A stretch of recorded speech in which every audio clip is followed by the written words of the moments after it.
היי, מה קורה? ברוכים הבאים לערוץ שלי. אני לינקה בוקס. וואו, אני פשוט החלטתי לפתוח גם ערוץ ספרים.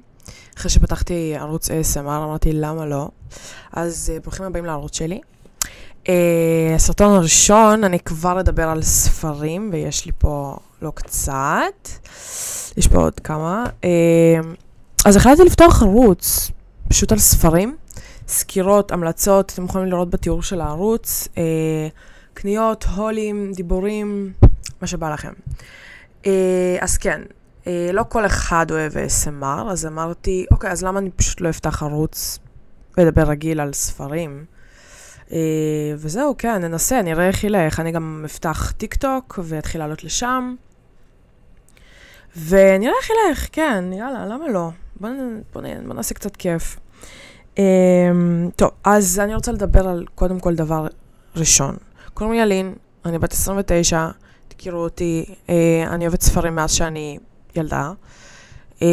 התחלתי לקרוא ספרים בז'אנר הרומן האירוטי סביב גיל 18, לפני הרבה זמן, כן, מעל 10 שנים. אז כאילו הייתי קוראת פנטזיה ודברים כאילו לנוער שאהבתי והיו מאוד מעניינים ומותחים, ואז התחיל לפרוץ ככה ז'אנר הרומן האירוטי, והתחלתי להיכנס לספרים האלה, גם לז'אנר הזה. אז אני יעלה נראה לי גם ספרים שקראתי בעבר שלא פופולריים היום, שהם טובים, רלוונטיים להיום גם. ודבר נוסף, כנראה שהרבה מכם הזדהו איתי. יש לי המון מחסומי קריאה. לפעמים קורה. לפעמים אני קוראת שנה שלמה מלא, לפעמים הקצב יותר איטי, ולפעמים יש לי מחסום קריאה. במשך שנתיים היה לי, במשך 3 שנים, שנתיים, שנה, שפשוט לא יכולתי לקרוא ספרים, לא יכולתי להתרכז, כל מיני סיבות אישיות, אבל פשוט מחסום קריאה זה קורה, זה נפוץ, וזה מבאס. אז כאילו אני יצאתי מהספרים, לא הייתי קוראת תקופה וזה, ואז פתאום בא לי, פתאום אני מוצאת משהו, פתאום אמרתי, יאללה, אני חוזרת לקרוא, ויש לי תמיד המון ספרים שמחכים לי, והייתי קונה המון ספרים, עבדתי גם בצומת ספרים ובסטימצקי, תמיד אוהבת ספרים, לא משנה אם יש לי מחסום קריאה, תמיד אני אוהב ספרים, תמיד יש לי אהבה לספרים, תמיד הייתה לי אהבה לספרים. אוקיי, אז השנה חזרתי לקרוא, אחרי שהיה לי מחסום של גם בערך 2, משהו כזה, אולי פחות. ובעצם התחלתי לקרוא ספר שקוראים לו רעל מתוק, וכרגע אין לי אותו פה כדי להראות לכם. השאלתי אותו לבדודה שלי, אבל הוא ספר ממש טוב. אני ממליצה, הוא קצת קשה, הוא דיכאוני, יש טריגר אובדנות, יש הרבה דברים שם. לא קל, אבל העלילה מאוד מעניינת, ממותחת, ויש שם הרבה, באמת עלילה ממש עמוקה ומעניינת ומרגשת מאוד. אז כן, זה היה רעל מתוק. אחרי זה עברתי לספר העוגן. עוגן של צ'אל בליס. ספר גם לא קל, ספר על מישהי שמגלה שיש לה סרטן, ומכירה בחור שעוזר לה לעבור את הדרך, ומה קורה בסוף אני לא אגלה. אבל גם הספר הזה לא כל כך קל, הוא עצוב, אבל הוא טוב. הוא טוב, הוא סבבה. אני אהבתי, אני אדרג אותו מ-1 עד 5, כזה 3, 4.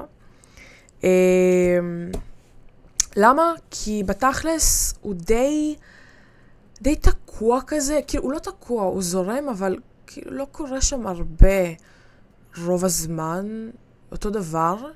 רק בהתחלה ולקראת הסוף קוראים כבר דברים יותר מעניינים, אבל סך הכל הוא סבבה, זה למה אני מדרגת אותו 3. אחרי זה עברתי לקולו של ארצ'ר. כן, קולו של ארצ'ר, אני רכשתי אותו מזמן, ב-2006, לקראת 2017, עם הכריכה הישנה, לא עכשיו, יש את הכריכה החדשה, כחולה, עם פרק בונוס. אז כן, אז קראתי אותו סוף סוף, רציתי לקרוא אותו המון זמן, ידעתי שזה ספר טוב על גבר שהוא לא נרקיסיסט ושתלטן וכל הדברים האלה שאני כבר פחות אוהבת. אז זה היה ספר מהמם, ממש מדרגת אותו, נראה לי 4.5 כזה מתוך 5, כי הוא באמת באמת טוב והוא מיוחד והוא מרגש ומעניין. כן, זה קולו של ארצ'ר. ועכשיו, אני בשלבי סיום של אשמתי. נשאר לי עוד טיפה. אשמתי, אני בטוחה שרובכם מכירים ומכירות. ספר פשוט, וואו, כאילו 10 מתוך 5, יענו, באמת, אם היה אפשר לדרג, אנחנו מדרגים מ-1 עד 5, אז 5 כמובן, אבל הוא פשוט מבחינתי 10. מטורף, סוחף, מעניין, קורה בו המון דברים, הוא מרגש, הוא מעניין, באמת. כמובן שראיתי את הסרט, הייתי באמצע הספר, ואז אמרתי, אני אראה את הסרט, והפתעתי לגלות, כי פחדתי, אמרתי לעצמי, בדרך כלל פעם, אם הייתי רואה שיש סרט לספר, אז כאילו, הייתי אומרת, טוב, אני אראה את הסרט, ואני לא אקרא את הספר, כי גם כך יש לי עוד ספרים לקרוא, אז הסרט יקצר לי, אבל לא. הייתי מתחילה לקרוא ספר, ואז רואה את הסרט, וזה היה מגניב, מיוחד כזה, אתה רואה אשכרה מה שדמיינת, או לפחות אם באמת זה דמה לדמיון שלך.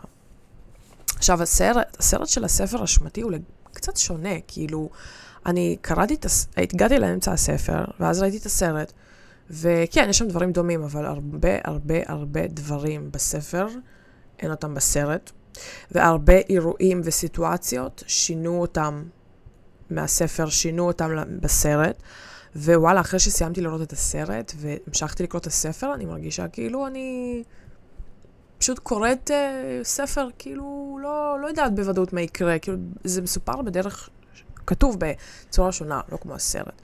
ואני מחכה לסרט השני. אתמול הלכתי וקניתי את אשמתך, וגם את אשמתנו, ועוד ספר פאוורלס, אבל אני אראה את זה בקנייה הכוללת שלי, מכל הספרים שרכשתי לאחרונה, בסרטון הבא.